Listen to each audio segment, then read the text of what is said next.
Assalamualaikum warahmatullahi wabarakatuh. A'udzu billahi minasyaitonir rajim. Bismillahirrahmanirrahim. Innal hamdalillahi nahmaduhu wa nasta'inuhu wa nastaghfiruh wa na'udzu billahi min syururi anfusina wa min sayyiati a'malina. May yahdihillahu fala mudhillalah wa may yudlilhu fala hadiyalah. Asyhadu an la ilaha illallah wahdahu la syarikalah wa asyhadu anna Muhammadan abduhu wa rasuluhu la nabiyya ba'dah. Qala Allah Ta'ala fil kitabil karim, a'udzu billahi minasyaitonir rajim, walladzi awhayna ilaika minal kitabi huwal haqqu musaddiqan lima baina yadayhi innallaha bi'ibadihi la khabirum basir. Tsumma awrasnal kitaba alladzina istafaina min ibadina faminhum zalimun li nafsihi wa minhum muqtasid wa minhum sabiqun bil khairati bi idznillah dzalika huwal fadlul kabir. Jannatu adnin yadkhulunaha yuhallawna fiha min asawira min dhahabin wa lu'lu'a wa libasuhum fiha harir. Dan apa yang telah kami wahyukan kepadamu Muhammad, yaitu kitab Al-Quran, itulah yang benar, membenarkan kitab-kitab yang sebelumnya. Sungguh Allah benar-benar maha mengetahui, maha melihat keadaan hamba-hambanya. Kemudian kitab itu kami wariskan kepada orang-orang yang kami pilih di antara hamba-hamba kami. Lalu di antara mereka ada yang menzalimi diri sendiri, ada yang pertengahan, dan ada pula yang lebih dahulu berbuat kebaikan dengan izin Allah. Yang demikian itu adalah karunia yang besar. Mereka akan mendapatkan surga Aden. Mereka masuk ke dalamnya. Di dalamnya mereka diberi perhiasan gelang-gelang dari emas dan mutiara, dan pakaian mereka di dalamnya adalah sutra. Pemirsa dan pendengar yang dirahmati oleh Allah, Quran surat Fatir ayat 31 sampai ayat 33 menguatkan kepada Rasulullah sallallahu alaihi wasallam terkait dengan wahyu yang diturunkan oleh Allah berupa Al-Quran, itu benar-benar kebenaran yang datang dari Allah yang tidak boleh diragukan lagi.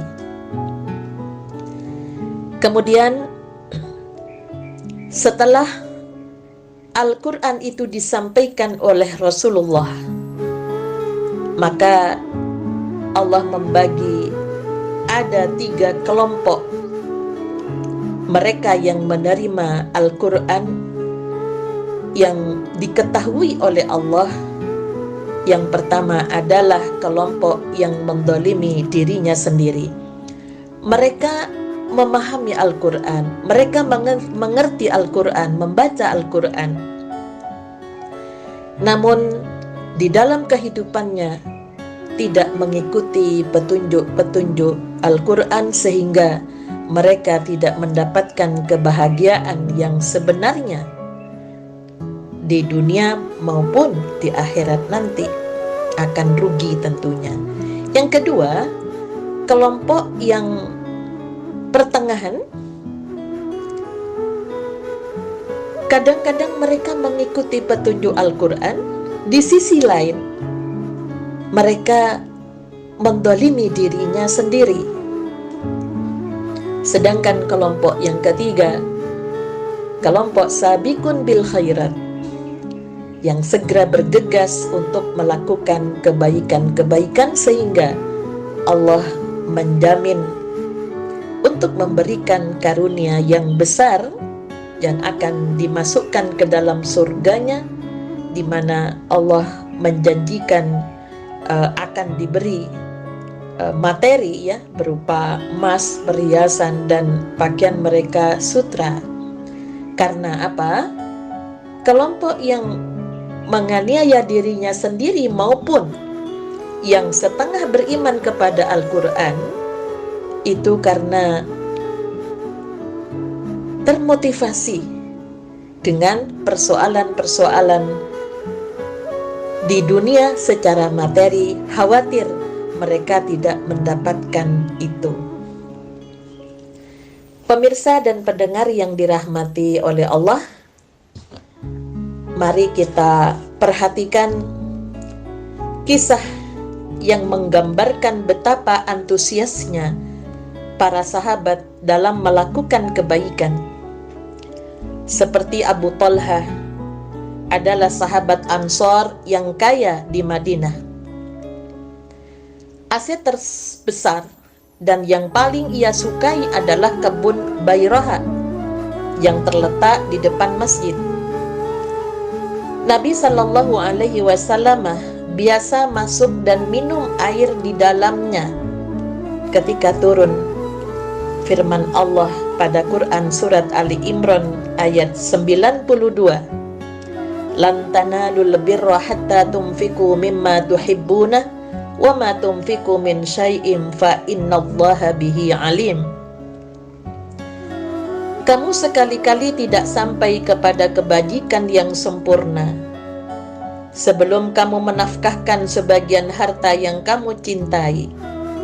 Dan apa saja yang kamu nafkahkan, maka sesungguhnya Allah mengetahuinya.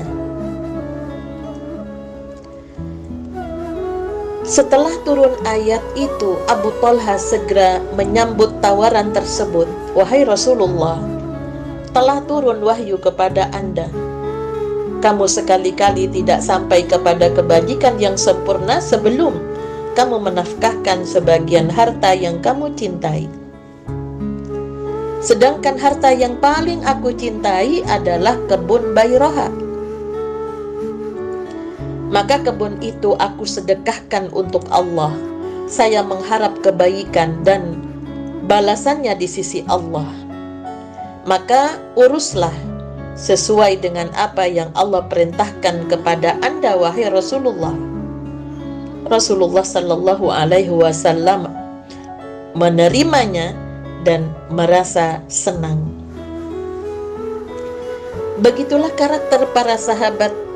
Mereka paling bersegera dalam merespon tawaran kebaikan, karena mereka tahu ada nilai lebih bagi orang yang menyegerakan kebaikan itu. Sehingga sifat-sifat sahabat Rasulullah itu digambarkan pada Quran surat Al-Fatah ayat 29. Ada kemiripan sifat mereka dengan Rasulullah Sallallahu Alaihi Wasallam. Pemirsa dan pendengar yang dirahmati oleh Allah, semangat untuk menjadi orang pertama dalam kebaikan telah membawa keuntungan bagi sahabat Ukaisyah bin Mihsan. Beliau didoakan Nabi Sallallahu Alaihi Wasallam termasuk 70.000 orang yang masuk surga tanpa hisab. Suatu ketika Nabi Sallallahu Alaihi Wasallam bersabda dalam hadis yang diriwayatkan oleh Bukhari, Yadkhulul jannata min ummati zumratun hiya sab'una alfan tadhi'u wujuhuhum idha'atal qamar. Akan masuk surga segolongan umatku yang berjumlah 70.000 orang, wajah mereka bersinar laksana bulan. Seketika itu Ukaisyah bin Mihsan berdiri sembari berkata, wahai Rasulullah, berdoalah kepada Allah untukku agar aku termasuk dalam golongan mereka. Nabi Shallallahu Alaihi Wasallam pun mendoakannya, ya Allah, jadikanlah ia termasuk golongan mereka.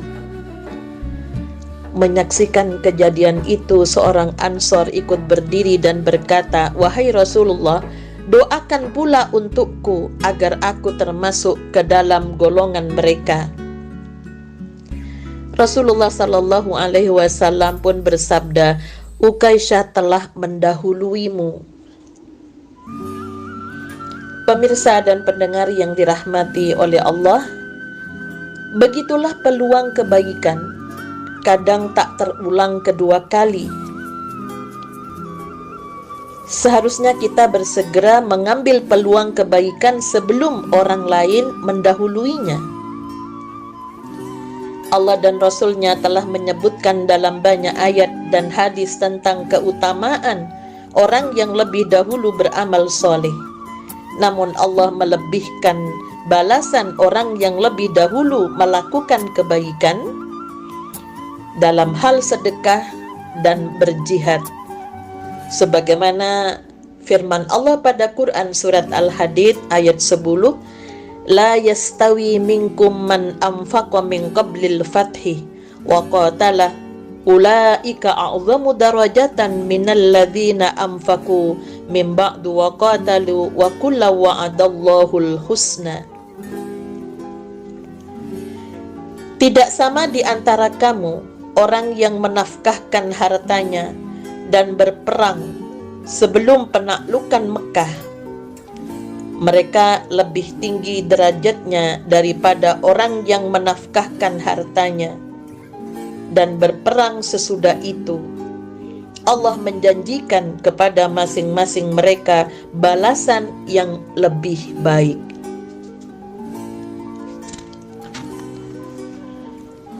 Dalam ibadah sehari-hari seperti ibadah sholat, Allah melebihkan keutamaan yang datang pertama kali dibanding yang datang belakangan.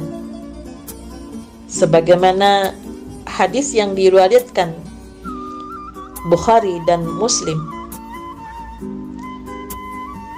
barang siapa yang mandi di hari Jumat seperti mandi junub, kemudian berangkat lebih awal ke masjid, balasannya seperti berkorban seekor unta, dan yang datang kedua seakan-akan ia berkorban seperti sapi, yang datang ketiga seakan-akan berkorban seperti domba yang telah bertanduk.